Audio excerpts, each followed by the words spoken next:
शांति। आज 28 फरवरी 2024 बाबा के महावाक्य हैं, मीठे बच्चे, भारतवासियों को सिद्ध कर बताओ कि शिव जयंती ही गीता जयंती है।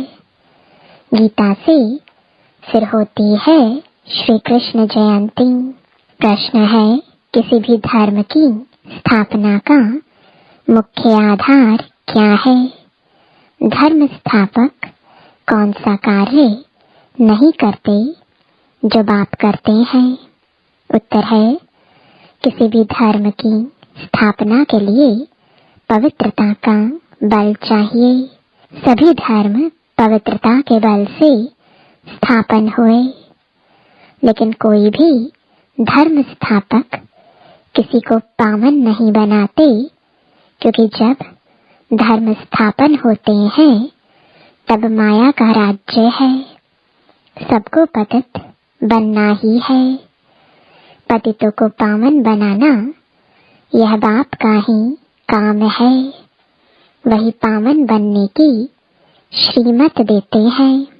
गीत है इस पाप की दुनिया से।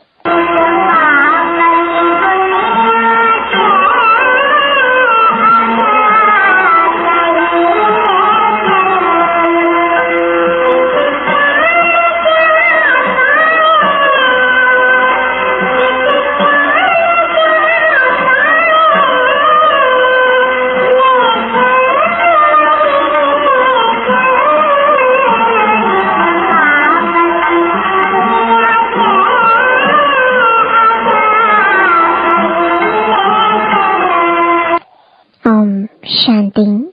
अब बच्चों ने समझ लिया है कि पाप की दुनिया किसको और पुण्य की दुनिया अथवा पावन दुनिया किसको कहा जाता है। वास्तव में पाप की दुनिया यह भारत ही है, और भारत ही फिर पुण्य की दुनिया स्वर्ग बनता है। भारत ही बहिष्ट था, भारत ही दोजक बना है, क्योंकि काम चिता पर जलते रहते हैं। वहाँ काम चिता पर कोई जलता नहीं, वहाँ काम चिता है ही नहीं। ऐसे भी नहीं कहेंगे कि सतयुग में काम चिता है। यह समझने की बातें हैं ना।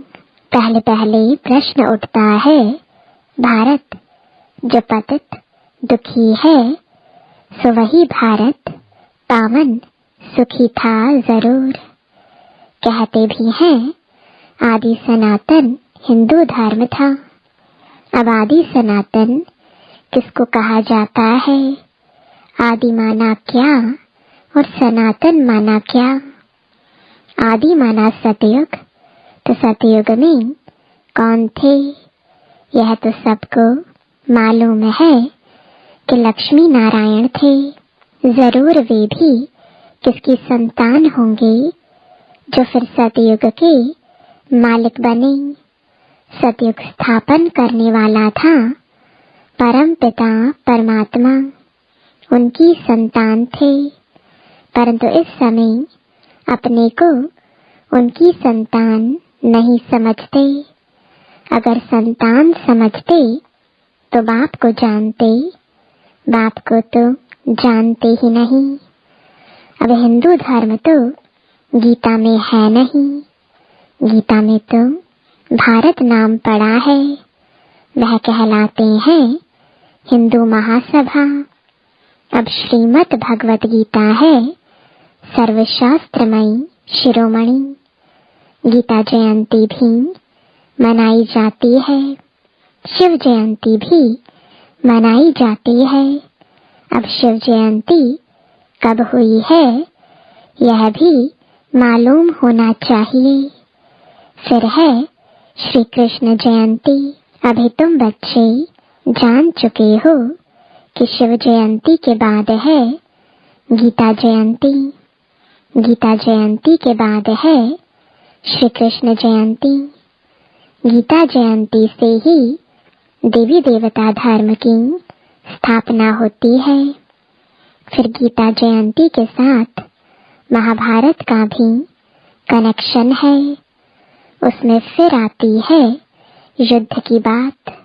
दिखाते हैं युद्ध के मैदान में 3 सेनाएं थीं, यादव, कौरव और पांडव दिखाते हैं।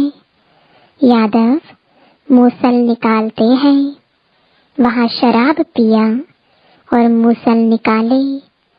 तुम जानते हो अभी बरोबर मूसल भी निकल रहे हैं।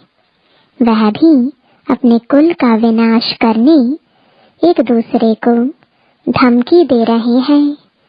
सब क्रिश्चियन लोग हैं, वही यूरोपवासी यादव ठहरे। तो एक है उन्हों की सभा, उनका विनाश हुआ, आपस में लड़ मरे। उसमें सारा यूरोप आ गया। उसमें इस्लामी, बौद्धी, क्रिश्चियन सब आ जाते हैं। यहाँ फिर है कौरव और पांडव। कौरव भी विनाश को प्राप्त हुए और विजय पांडवों की हुई। अब प्रश्न उठता है, गीता का भगवान कौन, जिसने सहज योग और सहज ज्ञान सिखलाकर राजाओं का राजा बनाया अथवा पावन दुनिया स्थापन की? क्या श्री कृष्ण आया? कौरव तो कलयुग में थे। कौरव पांडवों के समय श्री कृष्ण कैसे आ सकता? श्री कृष्ण जयंती मनाते हैं। सतयुग आदि में 16 कला, श्री कृष्ण के बाद फिर त्रेता में 14 कला राम की। श्री कृष्ण तो प्रिंस का भी प्रिंस है।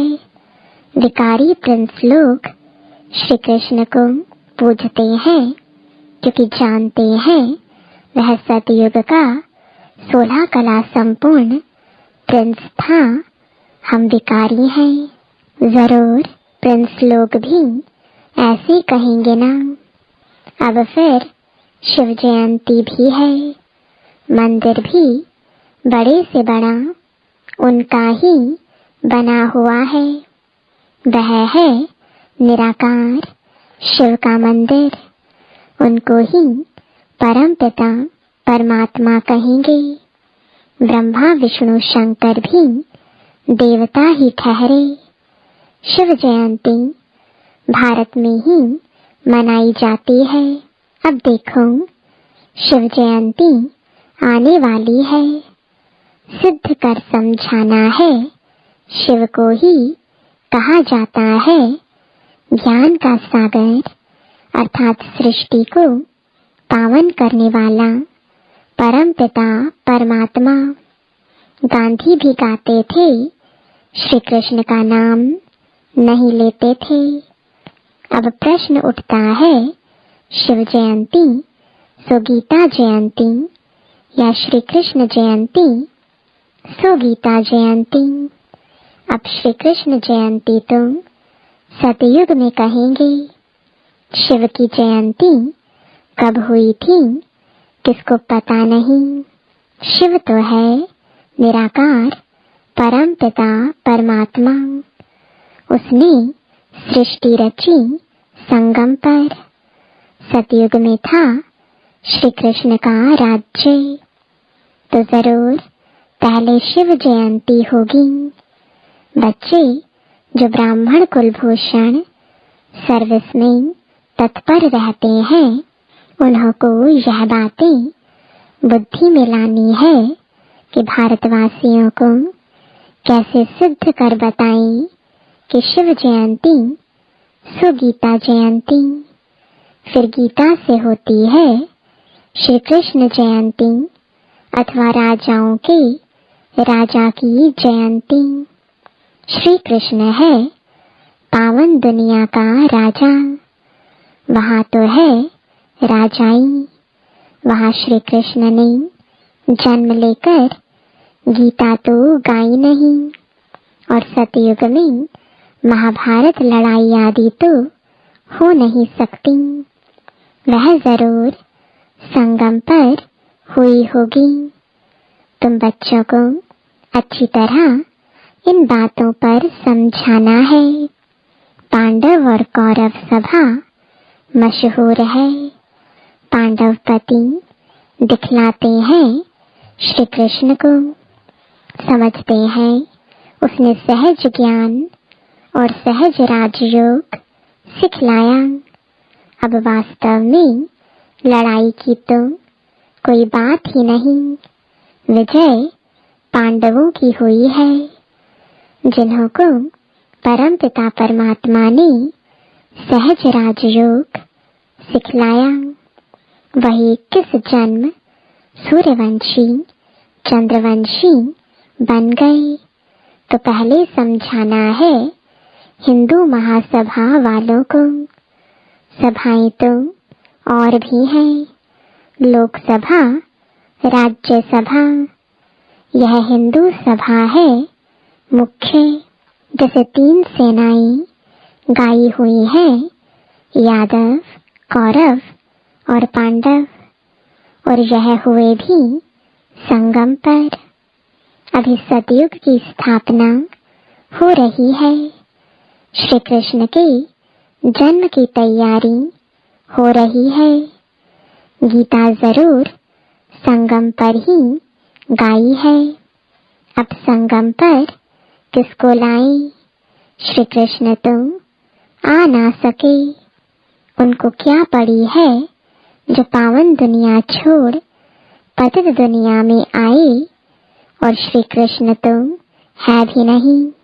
तुम जानते हो अब वह 84वें जन्म में है। कई लोग फिर समझते हैं श्री कृष्ण हाजिरा हजूर है, सर्वव्यापी है। श्री कृष्ण के भक्त कहेंगे यह सब कृष्ण ही कृष्ण है, श्री कृष्ण ने यह सब रूप धरे हैं।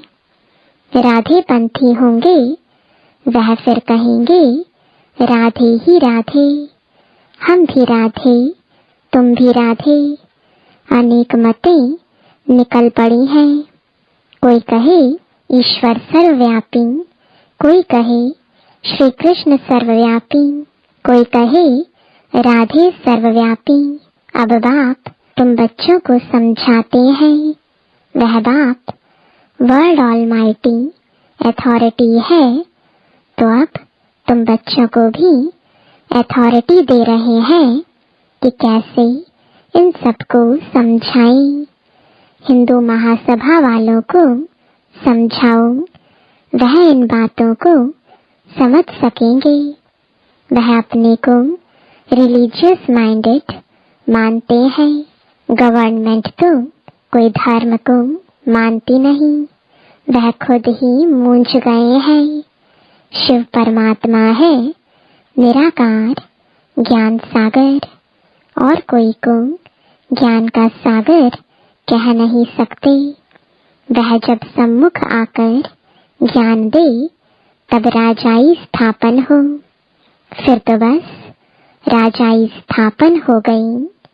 फिर सम्मुख तब आए जब राजाई गवाओ, तो तुमको सिद्ध करना है शिव परमात्मा है निराकार ज्ञान सागर। शिव जयंती सो गीता जयंती, इस पर नाटक बनाने हैं। जो मनुष्यों की बुद्धि से श्री कृष्ण की बात निकल जाए। निराकार शिव परमात्मा को ही पतित पावन कहा जाता है। शास्त्र आदि जो भी बने हैं वह सब मनुष्य मत पर मनुष्यों ने बनाए हैं। बाबा का शास्त्र तो कोई है नहीं। बाप कहते हैं मैं सम्मुख आकर तुम बच्चों को बैगर टू प्रिंस बनाता हूँ और फिर मैं चला जाता हूँ। यह नॉलेज मैं ही सम्मुख सुना सकता हूँ। वह गीता सुनाने वाले भल गीता सुनाते हैं, परंतु वहाँ भगवान सम्मुख तो है नहीं। कहते हैं गीता का भगवान सम्मुख था जो स्वर्ग बनाकर चला गया। तो क्या वह गीता सुनने से कोई मनुष्य स्वर्गवासी हो सकता है? मरने समय भी मनुष्यों को गीता सुनाते हैं और कोई शास्त्र नहीं सुनाते हैं। समझते हैं गीता से स्वर्ग की स्थापना हुई है, इसलिए गीता ही सुनाते हैं। तो वह गीता एक होनी चाहिए ना। दूसरे धर्म सब पीछे आए हैं और कोई कह नहीं सकते तुम स्वर्गवासी बनेंगे। फिर मनुष्यों को पिलाते भी गंगा जल है, यमुना जल नहीं पिलाते।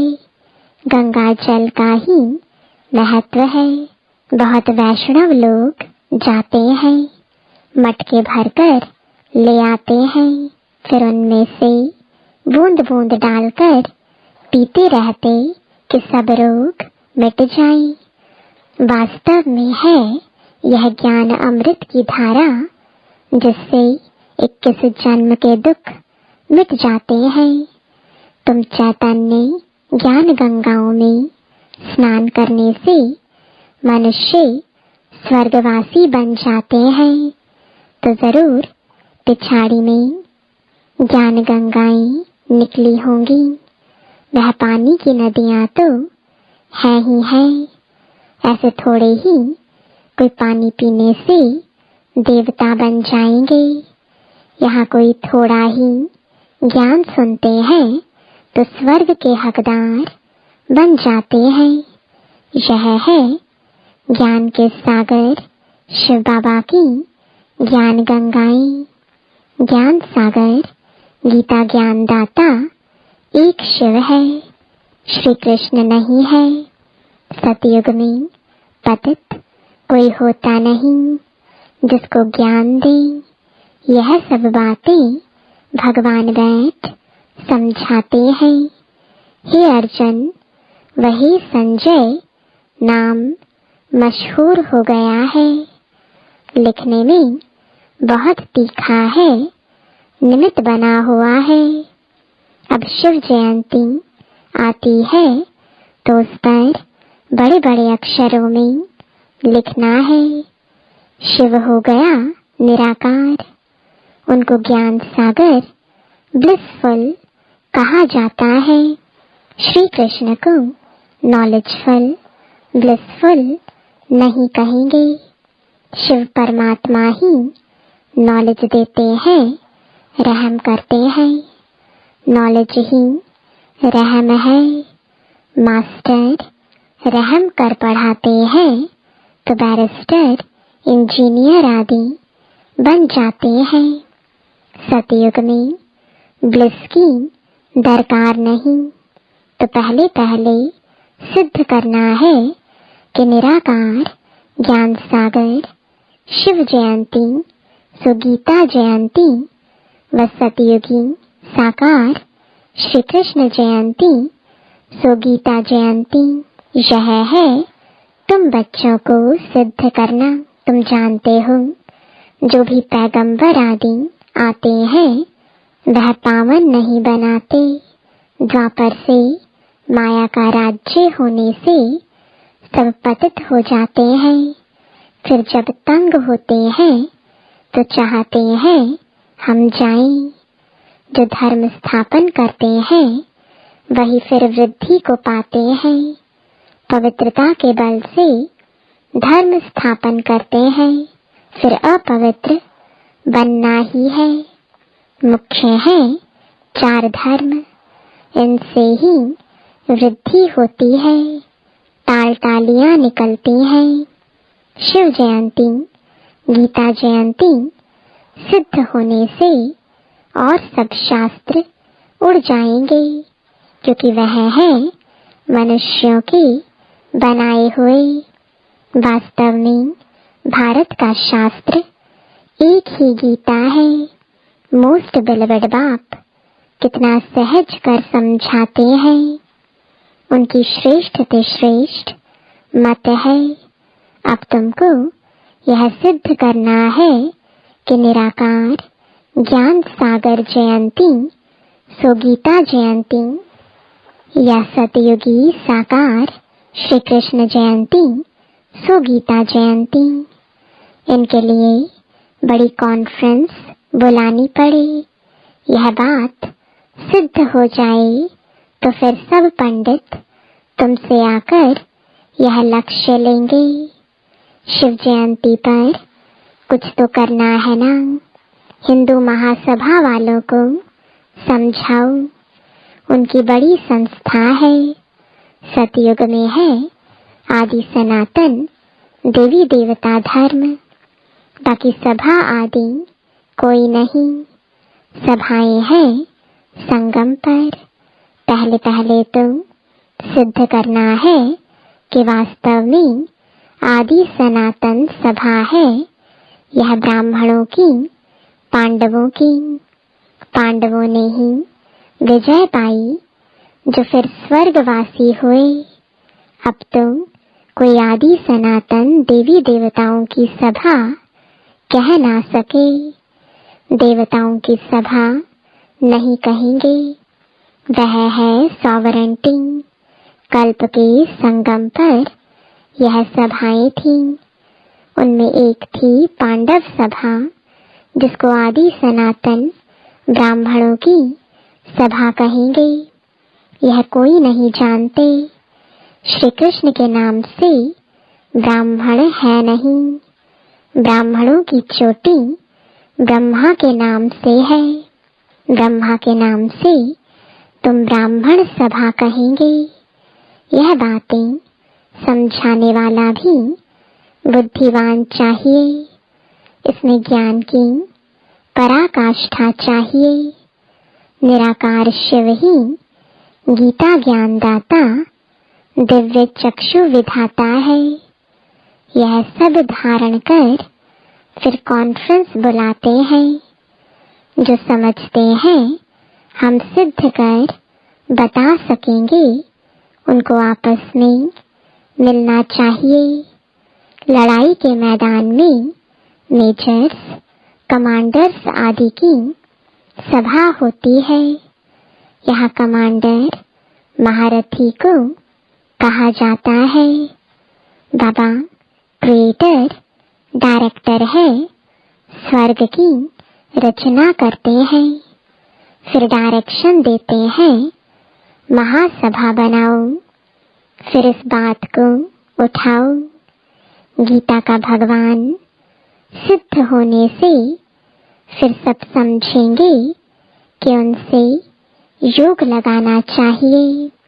बाबा कहते हैं मैं गाइड बनकर आया हूँ, तुम उड़ने लायक तो बनो। माया ने पंख तोड़ डाले हैं। योग लगाने से तुम्हारी आत्मा पवित्र हो जाएगी और उड़ेंगे। अच्छा, मीठे मीठे सिकिलते बच्चों प्रति माता पिता बाप दादा का याद प्यार और गुड मॉर्निंग। रूहानी बाप की रूहानी बच्चों को नमस्ते। रूहानी बच्चों की रूहानी बाप दादा को गुड मॉर्निंग और नमस्ते। धारणा के लिए मुख्य सार है पहला, ज्ञान अमृत धारा से सबको निरोगी व स्वर्गवासी बनाने की सेवा करनी है।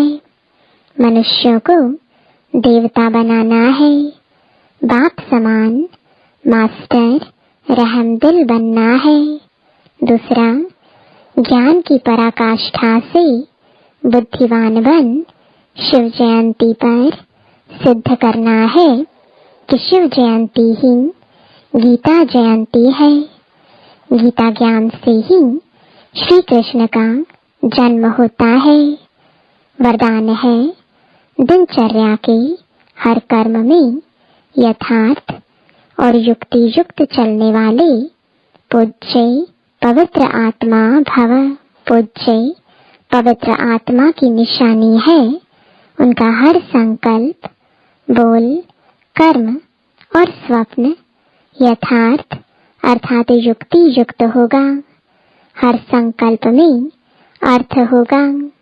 ऐसे नहीं कि ऐसे ही बोल दिया, निकल गया, कर लिया हो गया।